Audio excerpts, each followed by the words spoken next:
Pisces, hi! Welcome to Mr. Queen PH. At itinan natin ang energies for yung fourth quarter ng 2025. So that's October, November, December.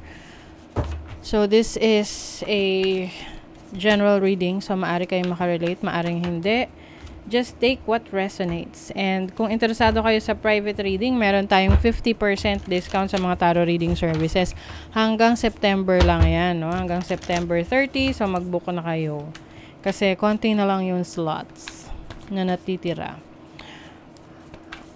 Okay, so please like, share, subscribe na rin. And comment na rin kayo kung kayo naka-resonate. Let's see, Pisces. Fourth quarter. October, November, December 2025. What's the energy for Pisces?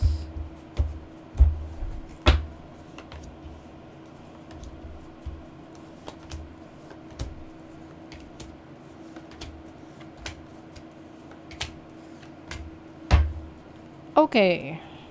The Three of Cups. Meron kang achievement celebration. Alam mo yung ano sa akin?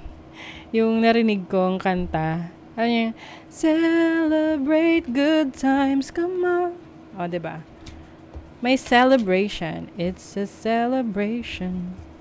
So, maaring merong magbe-birthday sa family ninyo or merong major event sa family that you will have to celebrate. And also, meron ding certain achievement kaya mo isi-celebrate yun. Four of Pentacles, ang isa sa isa-celebrate mo, yung stability ng finances mo, trabaho mo. Pwede rin meron kang na-acquire na property, lupa, bahay, sasakyan. Ayan. So, may certain achievement talaga, lalo na sa home life, family life. See, you have the Queen of Pentacles. So, yung iba sa inyo, ang achievement ninyo ay yung leadership role. Oo, pwedeng yung iba sa inyo kayo ay na-promote sa trabaho. Or pagdating sa negosyo nyo, talagang umaarangkada, pumapaldo ang negosyo nyo. You have the Lovers. Pwede rin tong kung ikaw naman ay wala namang work or source of income, yung iyong partner. So, kumbaga, damay-damay na yan. Kasi sasabihin ng iba, paano kung wala naman akong trabaho, pero yung asawa mo, let's say, asawa mo abroad. So, kumbaga, maganda ang pasok ng pera, ang income ng asawa mo. Or kung halimbawa, parent ka, no, tas yung anak mo na lang nag-work. So, kumbaga, yung blessing ng anak mo, mabibigay rin sa'yo, kumbaga. May extend sa'yo. You have the Lovers. This is about relationship, no? Yung iba sa inyo, merong relationship dito na parang nagsistay ka na lang kasi nilalaban mo, pero hindi ka na masaya, or yung bang parang nakakapagod na. Pagod na pagod. Or yung tipo, ikaw na lang nag-e-effort sa relationship. Siyempre, 'di ba? Parang nagiging one-way one-way street. Ikaw na lang may effort. Kasi parang naghihintay ka pa rin kung mag-e-effort ba tong person na to o hindi. Six of Swords. I think you will move on. Kung sa tingin mo, parang naibigay mo na lahat at wala pa rin. So, maaaring aalis ka sa sitwasyon na yan. Pwedeng pansamantala, no? Hanggat hindi nare-realize ng person mo yung halaga mo sa buhay niya. Pero kung talagang, meron kasi mga umaalis sa relationship na, okay, pansamantala lang muna. Pero nung nakaalis sila sa relationship, ayaw na nilang bumalik kasi marami silang na-realize sa buhay nila na ang dami pala nilang pinalagpas na opportunities. Dahil napigilan sila ng taong yon or ng relationship na yon or ng situation na yon. Yeah, tinan mo, Page of Wands, you want to explore. You want to go out of your way, have fun, enjoy. O, diba? Page of Cups, pag-e-enjoy. Yung iba sa inyo, merong magkakaroon kayo ng multiple sources of income or yung magiging busy kayo. Kaya mas magiging madali sa inyo na maka-recover, maka-move on kung galing kayo sa isang relationship or situation na parang gusto mo nang isuko. Gusto mo nang i-let go. Okay? So, yeah, I think, no, with ito yung overall energy nyo, with the Devil card. This is about, lagi kasi ang connotation sa the Devil card is something negative. But, merong lesson kasi ang the Devil card. Dahil, this is the most, parang closest na archetype or character sa atin as people, no? Kasi, lahat naman tayo merong yung shadow side. Na, sometimes, we want to be, gusto nating maging selfish, no? Hindi porket nagfo-focus ka sa sarili mo, selfish ka na. Meron talagang, yung parang lahat na lang gusto mo sa'yo, no? Yun yung pagiging selfish. But, I think some of you are learning your lesson. Na, hindi sa lahat ng bagay, para sa'yo lang dapat. This is also the time no you will realize now you have to share. You have to share your resources, your feelings, no, sa iba. And then also yung iba kasi pwedeng nasa toxic environment, no, toxic relationship, toxic career, toxic na friendship or workspace or workplace. So you want to gusto mo umalis diyan. Ayan, judgment is about rebirth, reinventioning yourself. So, it's time for reinvention. You are letting go of the things that are no longer serving you. Yung mga hindi na nakakatulong sa'yo, hindi na nakakapag-paunlad sa'yo, ililet go mo na. Hindi na nagbibigay ng growth sa'yo na parang feeling stuck ka na doon. So, you're letting that go. Yun yung challenge sa'yo kung paano mo yan gagawin at paano ka mas magiging yung bang tipong malakas ang loob na panindigan yung mga decision mo na yan. You know what? Pag ginawa nyo yan, ang daming opportunity na darating sa inyo. Mga bagay na hindi nyo inaasahan. Kasi nasa opportunity nyo si Empress. Empress is about abundance. Abundance of love, knowledge, resources. 'Di ba? So, ang abundance kasi laging iniisip lang nila, abundance of money. Pag sinabing abundance, marami. Overflowing. Depende na yan kung ano yung pinaparami at nag-overflow. But since this is an opportunity for you, mas magiging creative ka. Marami kang kayang gawin. Yung skills, talino, ay nagagamit mo ng tama. And some of you, maaring may pregnancy, you have the opportunity to give birth or mabuntis, pwedeng ikaw or partner mo. This can also mean na parang ipapanganak mo yung iyong baby, na hindi naman talaga baby, but let's say sabihin nila, this is my new baby. Pero sasakyan pala yung sinasabi, 'di ba? Kasi bumili ka ng sasakyan na bago. Or, this is my new baby, yung pala bagong business, 'di ba? Or bagong bahay. So, depende na yan sa kung anong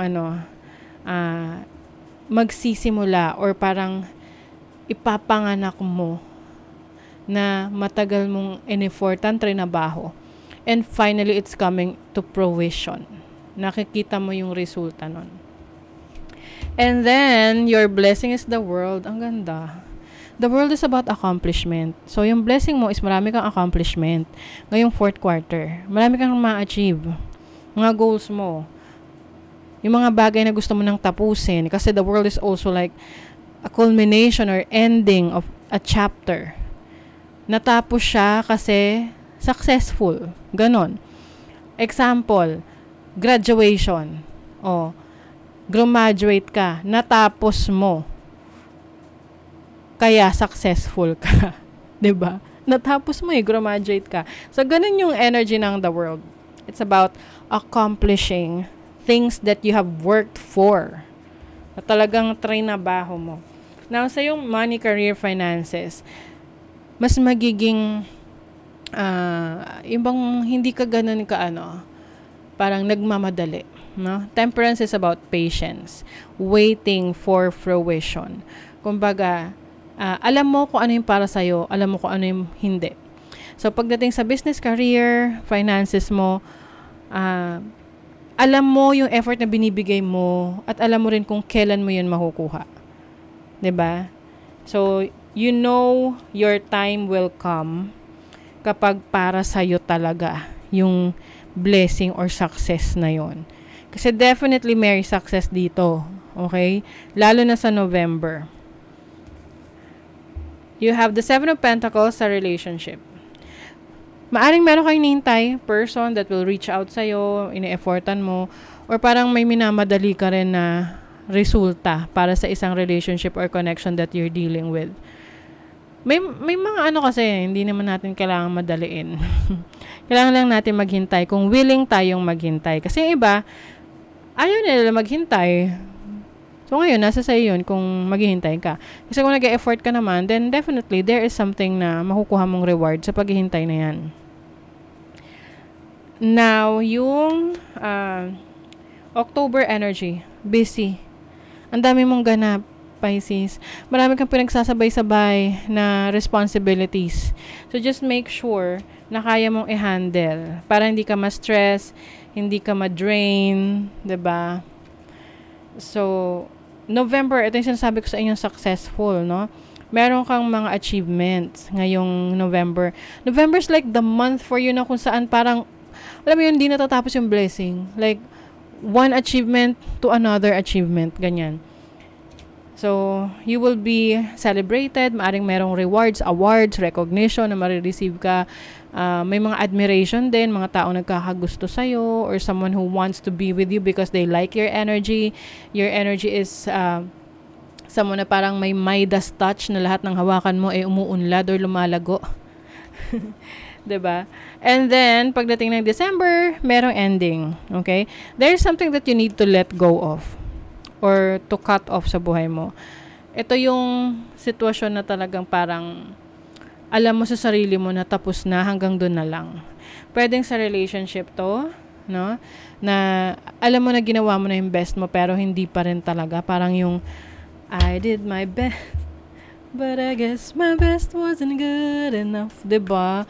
So you're going to let that go. Can be a relationship or endeavor mo, career na alam mong hindi na worth it na ipagpatuloy. Pallas Athena series, nurturing yourself, being more productive. Oo. Marami kang ideas kasi, Pisces, no? Ngayong fourth quarter na parang gusto mo gawin. Yes, third house communication. This is also about networking. So, maaring mas marami kang friends, connections that will help you na mas mapaunlad ang iyong sarili. May mga mentors, yung iba sa inyo, learning opportunities, travel opportunities, mentorship.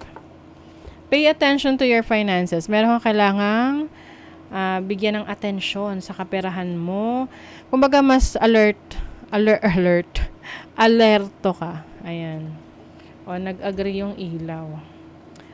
Announcement. Oy, merong special announcement.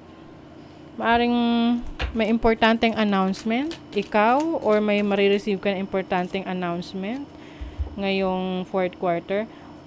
Troubles, accusations, nako. Medyo madrama, ma-issue. Maaring meron kang dramatic situation or issue na kakaharapin, especially if you're into social media, no? Out in the open, meron talagang bashers dyan. You can't please everybody. Huwag ka nilang magpa-apekto. Yan. Keep your foundation solid. Solid foundation, success with effort. So, kung ano man ang mga goals mo, as long as ikaw ay nag-e-effort, definitely marireceive mo yung rewards and ma-achieve mo yung goals mo. 'Di ba? Ayan, meron kang patatawarin. Pwedeng sarili mo or someone na, na sinaktan ka or someone na na-disappoint ka.